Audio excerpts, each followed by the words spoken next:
আল্লাহর ওলি নৌকা করে যাচ্ছেন। ওই নৌকার মধ্যে কিছু যুবক যুবক ছেলেরা ওই তৎকালীন সমাজের নিয়মে বিভিন্ন গান বাজনা করছেন। তো একজন মুরব্বী বললেন ওই আল্লাহর ওলিকে, হুজুর ওনাদেরকে একটু বদদোয়া করেন, এই বেয়াদবগুলো যেন সব নষ্ট হয়ে যায়, মরে যায়। রাগ করে বললেন আর কি, ওনাদের জন্য একটু বদদোয়া করেন, কারণ ওনাকে সবাই চিনতেন।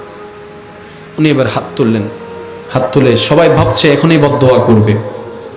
উনি বললেন, আল্লাহ এই যুবকগুলা দুনিয়াতে যেমন মন থেকে আনন্দে আছে, পরকালেও তাদেরকে আনন্দে রাখিও। আর একটু জোরে বলেন না সুবহানাল্লাহ। এই যুবকগুলা মন থেকে এখন যেরকম আনন্দ করছে, বন্ধু বান্ধব মিলেমিশে আনন্দ করছে, আল্লাহ পরকালেও তাদেরকে তুমি আনন্দে রাখিও। সবাই অবাক হয়ে গেল, বদদোয়া করার কথা, হুজুর তেমন একটা দোয়া করলেন, এই দোয়ার আওয়াজটা তারা শুনেছে। ওইখান থেকে একজন যুবক এসে বললেন, হুজুর আপনি কি দোয়া করলেন আমাদের জন্য? আমি দোয়া করেছি আল্লাহ যেন তোমাদেরকে পরকালও আনন্দে রাখে, শান্তিতে রাখে। আমরা অন্যায় করছি, আপনি আমাদের জন্য বদদোয়া না করে দোয়া করেছেন।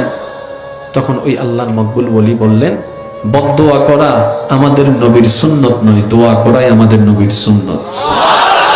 শুধু এই দোয়ার বরকতে, এই দোয়ার চরিত্রে, এই মায়ার, এই ভালোবাসার প্রেজেন্টেশন দেখে, এই ভালোবাসার প্রেজেন্টেশন দেখে ওই সমস্ত যুবক তওবা করে আল্লাহর রাস্তায় ফিরে এসেছে।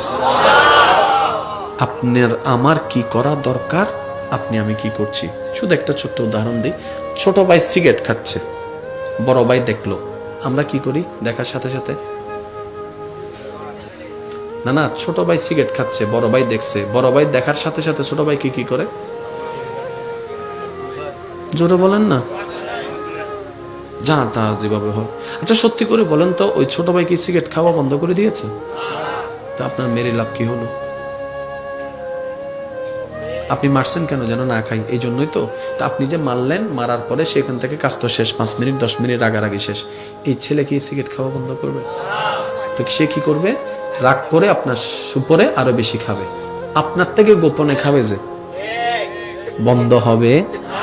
এই যে অনেকেই মা বাবা আছি আমরা, মোবাইল নিয়ে ফেলে, প্রেম বন্ধ হয়ে যায়।